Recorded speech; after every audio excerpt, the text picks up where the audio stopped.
Red Bull Racing, one of the most successful teams of all time and unique in the way that they've nurtured and implemented their own drivers with the Red Bull way of doing things drilled into them. And this is also helped by utilising their own second team, RB, and also its previous identities, which up until recently was a sort of creche for young drivers to cut their teeth and learn their craft generally in Formula One. Drivers get to have a go at RB, Toro Rosso, AlphaTauri, whatever you want to call it, and if they're good enough, earn a spot to be in the frame for a drive at Red Bull themselves. And so far, it has been a pretty effective system, delivering talents such as Max Verstappen, Sebastian Vettel, Daniel Ricciardo, Pierre Gasly, Alex Albon, and Daniel Kvyat. Okay, some have been more successful than others, but the bottom line is they've all been promoted to Red Bull and have had decent careers in Formula One. Every World Championship Red Bull have won has been from a junior driver, and that's not a bad claim to have at all. Although on occasion they have had to resort to hiring outside of their system,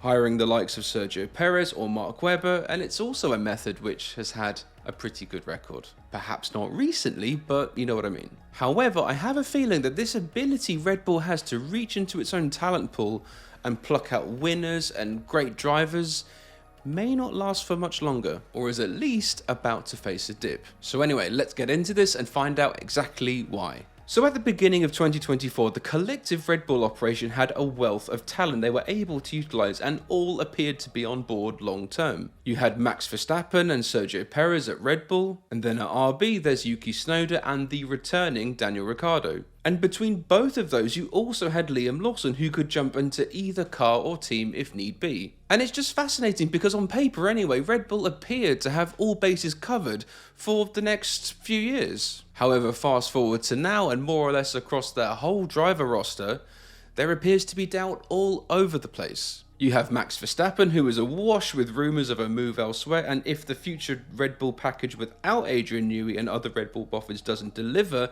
I sense the likes of Mercedes or even Ferrari could very happily find him a home. And then you have Sergio Perez, who's been great in the past, but whose very place at Red Bull now seems to mystify us all. Right now, he's certainly in zombie Perez mode, as I like to call it, and unrecognisable to how he used to be. Certainly the driver that Red Bull hired. And he could easily be out of the door by the end of the season, especially if Red Bull dropped to third in the Constructors' Championship.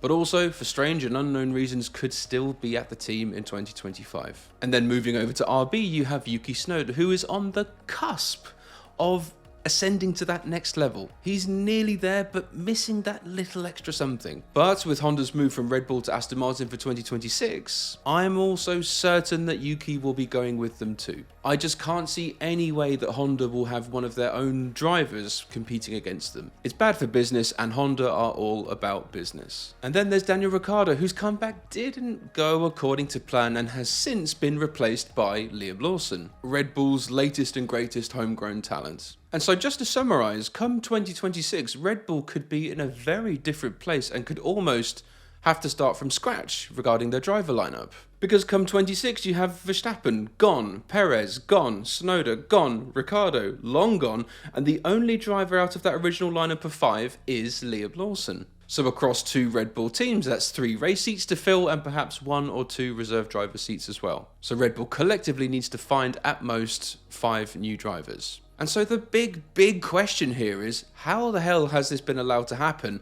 and where exactly are these new drivers going to come from? Because to be honest, their talent pool underneath F1 at the moment, F2 and F3, it doesn't look electrifying, to be honest. Now, of course, we're looking at 2026 and talent could still reveal themselves in that time. But it just makes you think, where are the Red Bull equivalents of Ollie Behrman or Kimi Antonelli or Franco Colapinto? And it does make you wonder, with all the stuff going on across both teams this season, the scandals, the performance drop-off, the negative press, Adrian Newey departing as well, has this led to Christian Horner and Helmut Marko kind of taking their eye off the ball a little bit in this area? Because you also have to consider that Red Bull are facing something that they have never had to do before, and this could be a large portion of their driver lineup all departing pretty much at the same time. Now, they've dealt with replacing single drivers very well, such as Nick de Vries, but they could be very well in unknown territory if this actually happens. And also you have to consider that on their part, given everything that's going on, Red Bull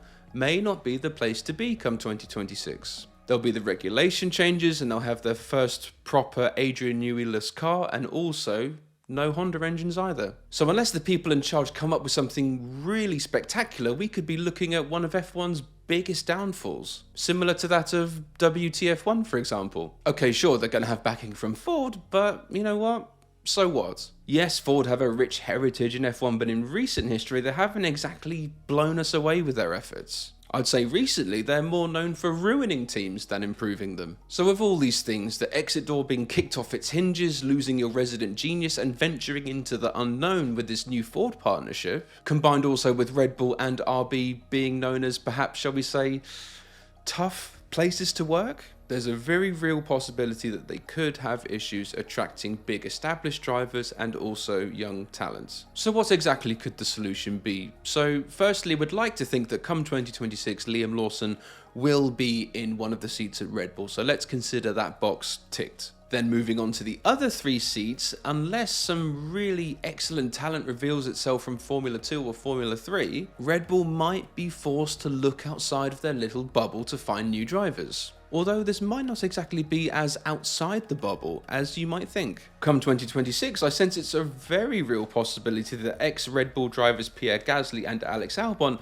could come back in the frame for a return to Milton Keynes. And why is this, you ask? Well, Gasly could very well be looking for a way out of Alpine for 2026 onwards, and Alex Albon could fall out of favour at Williams, especially if Carlos Sainz does well and decides to stay with the team, and also with Franco Colapinto waiting in the wings. So for both, a return to Red Bull or perhaps RB with the promise of being more harmonious and a better place to work, and also perhaps with Max Verstappen out of the frame, could be on the cards perhaps. In fact, if this did happen, Horner and Marco, I'm sure, would sell this as this was part of the plan all along, to let them go and then bring them back into the frame at a later stage. Now, this might work as a last resort or to fill some sort of gap until a new generation of talent comes along, say in 2028 or something. But with Max Verstappen leaving, possibly a 4-time world champion by that stage, Red Bull are going to have to replace him with a big name, a serious heavy hitter, or at least with someone who is proven and has huge potential. Now, Red Bull will clearly want to do this, but I sense that their backers and investors and sponsors will absolutely insist on this. And speaking of drivers with potential who could be available come 2026, names such as George Russell, Lando Norris and Oscar Piastri all spring to mind. And yes, some might have contracts running beyond 2026, but as we've seen in Formula 1,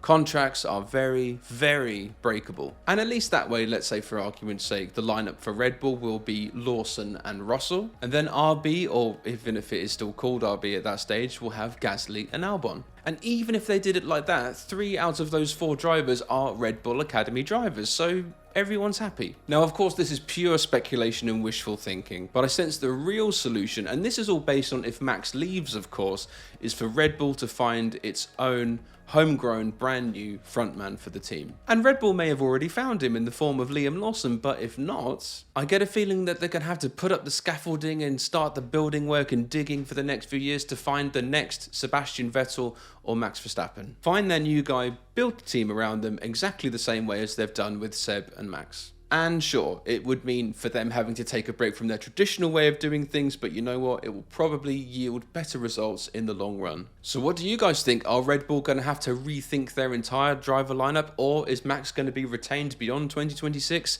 and everything will be fine? Please let me know in the comments, and also subscribe to the channel and also like it if you enjoyed. Thanks so much for watching, guys. I really appreciate the support, and I'll see you again soon.